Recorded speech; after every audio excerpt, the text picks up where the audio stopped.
Guiones y guionistas, capítulo 139.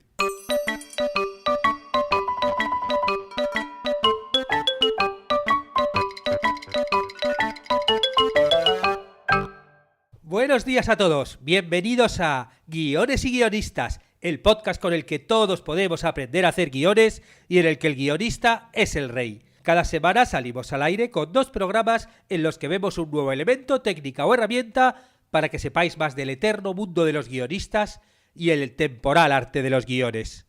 Y continuamos con el podcast dedicado a la Biblia del Ministerio del Tiempo. El programa pasado vimos cómo se les ocurrió la idea a los hermanos Olivares y su largo camino hasta su producción. También analizamos el original dossier de venta que hicieron con una entrevista falsa al secretario de un oculto Ministerio del Tiempo y hoy veremos el resto del dossier de venta que tan buenos resultados les dio a sus creadores. Y si queréis aprender a escribir guiones y necesitáis un método que os guíe, están los cursos de la plataforma de Guiones y Guionistas. Ya sabéis que por una suscripción tenéis acceso a todos. Hoy toca clase nueva del curso de guión de thriller en el que veremos el thriller de conspiración. Ya os imagináis, la típica historia donde hay una institución con intereses ocultos y un protagonista ahí inmerso en esta conspiración que tiene un gran peligro y bueno, vamos a ver un poquito qué es lo que tiene que tener este tipo de thriller con varios ejemplos de películas clásicas y modernas. Y para los que queráis aprender a ser guionista de televisión, los sábados tenemos el curso de concursos televisivos. La clase de esta semana servirá para que entendáis qué son los enfrentamientos que debemos definir a la hora de crear la mecánica de un concurso. Ya vamos aclarando un poquito todos los conceptos que os ayudarán a crear vuestro propio formato. Y os confirmo que ya está a punto el nuevo generador de historia centrado en series. Estoy extrayendo el logline de las 100 series más famosas de todos los tiempos y construyendo el generador. Va a ser genial porque, bueno, se van a poder mezclar los argumentos de las series, ¿no? Como funcionan ya los generadores, los que tenéis el generador de historias de películas ya sabéis cómo va, y bueno, así uniendo unas partes del logline con otras, pues van a salir loglines nuevos y originales. Voy a ver si consigo avanzarlo todo y tenerlo para el martes próximo. Y continuamos con la creación del Ministerio del Tiempo, analizando el libro que editó la editorial 8 y medio en su colección 70 teclas. Una colección además avalada por muchos guionistas, que son un poquito los que están allí financiándola. Y es una edición muy completa que os recomiendo echar un ojo, porque, bueno, se nota que están allí los guionistas apoyando, porque han tenido la gentileza de poner la descarga gratuita en PDF, en la propia web. Además de la Biblia del Ministerio del Tiempo, están los guiones de 2 capítulos, el primero y el último de la primera temporada, la sinopsis de todos los capítulos de la primera temporada, el tratamiento de uno de ellos, la ficha técnica del equipo y artículos y cartas, bueno, desde una experta en series y hasta el del director de la serie. Vamos, una joyita. Y ahora vamos con el dossier de venta del Ministerio del Tiempo, que está fechado 2 años después de que escribieran el falso artículo introductorio que explicaba la existencia del Ministerio del Tiempo y que vimos en el podcast pasado. Y en este dossier comienzan explicando cuál es el concepto de la serie. Os leo la propuesta. Comienza con una pregunta. ¿Por qué hacer una serie de una época cuando se pueden tener todas las épocas en un solo proyecto? Y la verdad es que para mí esta pregunta es la mejor venta de la serie, ¿no? El mejor tagline. Porque explica su mejor valor, que es poder mostrar en cada episodio una época diferente. Continúo. De esta pregunta quiere ser la respuesta del Ministerio del Tiempo. Una serie que abarca toda la historia de España y que está concebida para un público amplio y familiar. Una serie de aventuras en la que la comedia y la ironía se mezclan con sentimientos y emociones para narrar la historia de un ministerio creado en la época de Isabel la Católica, para que la historia no sufra digresiones temporales que cambien el presente. El paso hacia otras épocas se realiza a través de puertas definidas en un antiguo libro judío del que no se conserva la totalidad, por lo que el ministerio, aún a día de hoy, tiene la necesidad de manejar patrullas que las vigilen.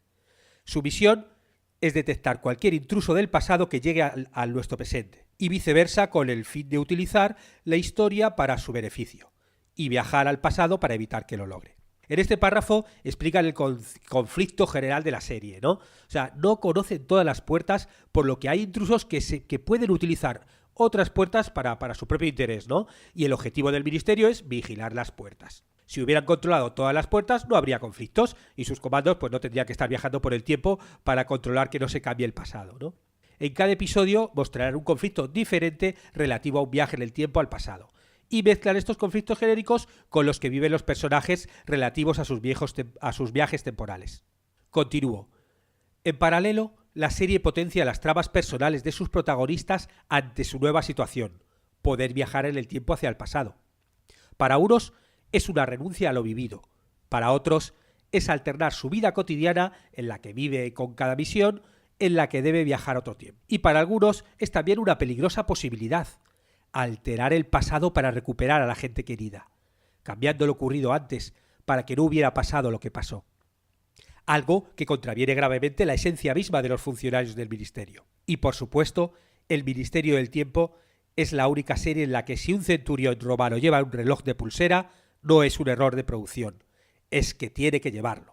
Aquí se permiten hasta una licencia de cómica, ¿no?, en la escritura de la Biblia, que va muy bien con el tono luego de la serie, donde, como bien decían antes, mezclan comedia con drama. El dossier de venta continúa analizando el género, formato y target al que se dirigen en un epígrafe conjunto. La idea es terminar de definir la serie y a quién va dirigida, contando su mezcla de géneros, sus referentes y las bondades que la hacen una serie diferente. Al tener un formato tan claro, no es de extrañar que después ha llegado a venderse a otros países y ha tenido sus propias versiones en Portugal y China, países con mucha historia a la que poder viajar, ¿no? Continúo con la lectura. El Ministerio del Tiempo es una serie de 13 capítulos por temporada con 70 minutos de duración por capítulo. Se adjunta capítulo piloto. Su género cabe definirlo esencialmente como una serie de aventuras destinada a un público amplio y familiar, ubicado en el prime time. O dicho de otra manera, es una serie que mezcla ciencia ficción, drama y comedia dentro del género histórico. Pero además es muchas cosas más, porque en el Ministerio del Tiempo es una serie emotiva. Los personajes siempre estarán por encima de las peripecias, y cada aventura, cada caso, dejará pozo en las emociones de nuestros protagonistas, que evolucionarán en torno a ellas. Costumbrista. Pese a ser de género fantástico, la relación de sus personajes, los entornos con los que se encuentran, su forma de hablar es común y popular. En el drama o en la comedia, que entre ambos caminarán, nuestros protagonistas no son superhéroes, sino gente corriente expuesta a situaciones nada corrientes. Sencilla de entender, porque los mecanismos del género en el que nos movemos no beben de la ciencia ficción hard o tecnicista. Hay más sentimiento que tecnología. En este sentido, un referente son las series inglesas del género. Nadie se pregunta cómo es posible viajar por el tiempo y el espacio en una cabina de teléfonos, como en Doctor Who, y lleva décadas siendo la serie más popular de la BBC. Cultural, porque aporta un conocimiento divertido de la historia de España, teniendo un fondo formativo. El presente proyecto añade un nuevo factor que la hace especialmente peculiar. Es una serie de épocas, no de época. En cada capítulo se viaja a un momento de la historia de España. No se trata de una serie histórica de manera rígida, pero sí veraz, con señas de identidad propias. Y son las nuestras, las españolas, lo que la convierte en una serie ideal para una televisión pública, tanto en su mercado propio como en el extranjero, en lo que además puede convertirse en una franquicia fácilmente adaptable. Positiva. Insistimos en la no doctrina. De hecho, entre los propios protagonistas principales, para dejar claro este tema, se encuentran dos polos opuestos de dos Españas diferentes: Alonso y Amelia. El primero, un soldado del tercio de Flandes. La segunda, una de las mujeres que entró en la universidad a finales del siglo XIX. Y los dos trabajan juntos para que nadie haga uso perverso de nuestra historia. Visual, para lo que se contará con un equipo creativo capaz de recrear digitalmente diversas épocas.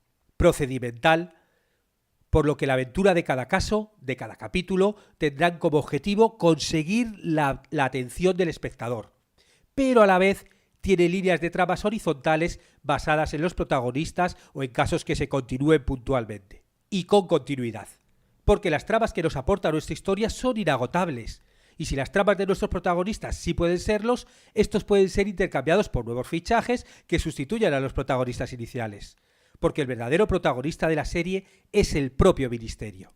La sección siguiente explica el estilo de la serie. Lo hacen con una redacción que me recuerda mucho al documento de venta de la serie Lost, que vimos en unos podcasts pasados. Explican también el tono, dejando muy claro en qué se va a convertir la serie después. Ha quedado claro que el Ministerio del Tiempo es una serie de aventuras basada en la historia que mezcla lo fantástico con la comedia y el drama. Dicho esto, ¿es el Ministerio del Tiempo un dramedia? Si se entiende por esto una sucesión de escenas de comedia y otras de drama, no lo es. Si se entiende como una serie que maneja las emociones humanas y que, como ellas mismas, funde drama con ironía y la tensión acaba llevándonos al humor, sí, es dramedia. Y lo será basándose en un estilo bien definido con 3 conceptos: personajes, diálogos y estructura narrativa. Personajes de carne y hueso.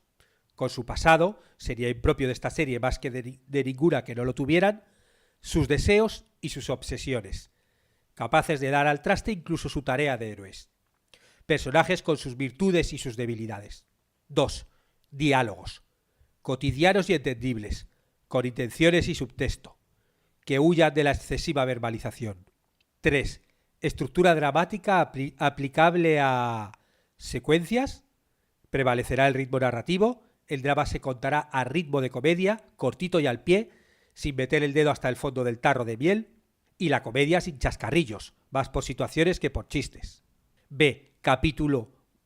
Musicalidad. Nunca 2 secuencias largas juntas, transiciones y cortinillas que sitúen al espectador. Y C. Temporada. Cada capítulo tendrá una trama histórica autoconclusiva, pero tendrá tramas horizontales que mantendrá el enganche con el espectador.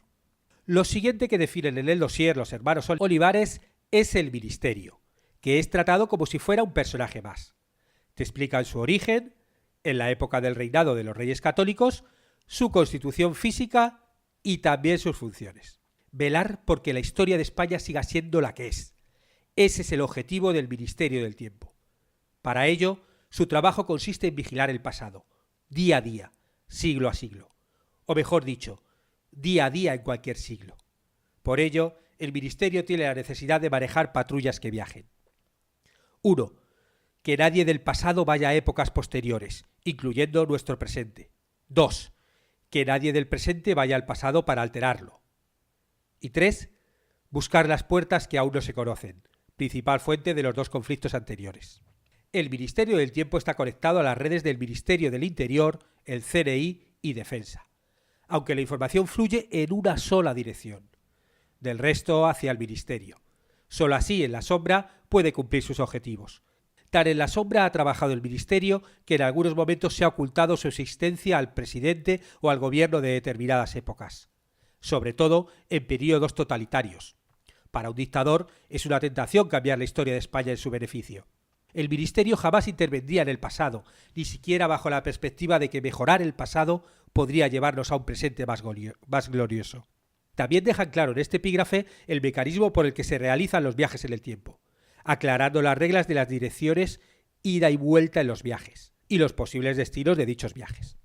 El Ministerio del Tiempo solo tiene acceso al pasado porque el futuro no existe aún. El tiempo es el que es. La actualidad es el punto más avanzado del tiempo. No se puede viajar al futuro porque no existe. El futuro se construye desde el presente, día a día. Las visiones se aplican en las 2 direcciones temporales, desde el pasado al presente y viceversa. Porque tan peligroso sería que los romanos que invadieron Hispania consiguieran unas ametralladoras como que Al-Qaeda pudiera contactar con Boabdil. El territorio al que se accede es el de cualquier punto que, en el momento al que se viaje, pertenezca al Estado español. Esto incluye algunas colonias y territorios ya perdidos. Sin embargo, no es muy seguro el desplazamiento a lugares que en la actualidad no formen parte de España. Sí, esto también lo hacen por nivel presupuestario, ¿no? De hecho, en la primera temporada no viajan fuera de España y ya solo en la tercera, que tuvieron más presupuesto, empezaron a hacer algún pequeño viaje, ¿no? Y la sección termina explicando el organigrama interno del Ministerio, que cuenta con un cuerpo de funcionarios reclutados a lo largo de los siglos. Hombres y mujeres de todas las épocas que, cuando acaban su jornada de trabajo, vuelven a su tiempo. Pero no todos los funcionarios son comandos especiales. Un alto número de los mismos se dedican a tareas administrativas. Otros se dedican a la documentación, archivos. En otro orden de tareas están los vigías, que avisan diseminados del pasado de que algo extraño sucede. Son los que dan la señal de alarma, al detectar cualquier anomalía. La siguiente sección está dedicada a presentar los personajes principales de la serie. Desarrolla a los 3 protagonistas que conforman el comando principal, que bueno, ya vimos en el podcast pasado: Julián de la época actual, Amelia de finales del siglo XIX y Alonso del siglo XVI. También conocemos a Lola Mendieta, que es la antagonista en esta primera temporada, una antigua funcionaria del Ministerio del Tiempo que comercia con las puertas secretas con empresas privadas, y otros miembros del Ministerio como Irene, Ernesto y el subsecretario de Misiones Especiales, Salvador Martí, que es el jefe. La siguiente sección explica los diferentes tipos de tramas que se dividen en 3. 1. Las propias del día a día del Ministerio. Serán por lo general secundarias, salvo posible invasión del Ministerio por fuerzas militares del pasado, ¿no? Algo tipo 24, ¿no? 2. Las propias de los viajes en el tiempo, como la mostrada en el capítulo piloto. Pueden ser por la aparición de una puerta nueva, por la utilización de las puertas ya controladas o porque alguien intenta cambiar la historia haciendo que un personaje clave pueda morir antes del tiempo. A veces no hará falta ir a ese personaje clave. Imaginemos que quienes saben lo que va a pasar y se cuelan por las puertas saben que es más fácil matar a la abuela de ese personaje, con lo cual este no nacería. También puede ocurrir al revés. Un comando quiere evitar la muerte de alguien que es un personaje positivo, pero que si siguiera viviendo, más allá de la muerte certificada en su época, generaría un cambio en la historia por ser padre o abuelo de un asesino que se cargara a Isabel la Católica en su día antes de ser reina, por ejemplo. Las tramas del tiempo siempre estarán documentadas y abarcarán etapas diferenciadas y diversas. Y tercero, el desarrollo de las tramas personales de nuestros protagonistas. Marcarán lo difícil que es armonizar su deber con sus sentimientos.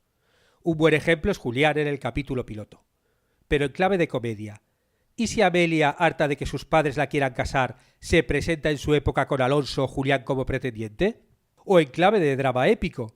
¿Qué hará Alonso si su esposa se casa con un hombre que la maltrata? ¿Asistiría impávido a tal deshonor? En este caso es posible que estas tramas pudieran crecer hasta ser una de las dos principales. Cada capítulo contaría con 3 o 4 tramas para ocupar con ritmo los 70 minutos de cada capítulo.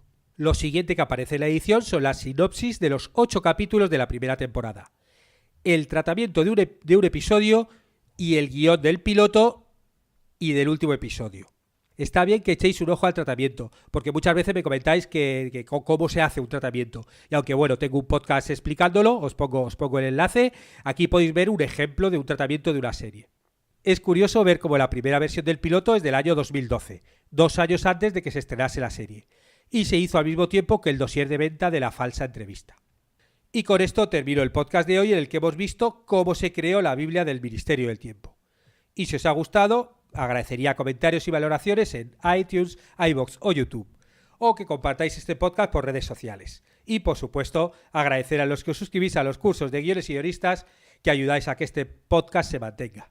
Estaremos juntos los martes y jueves con nuevas técnicas, estrategias y análisis para que aprendamos entre todos a ser mejores guionistas. ¡Hasta pronto!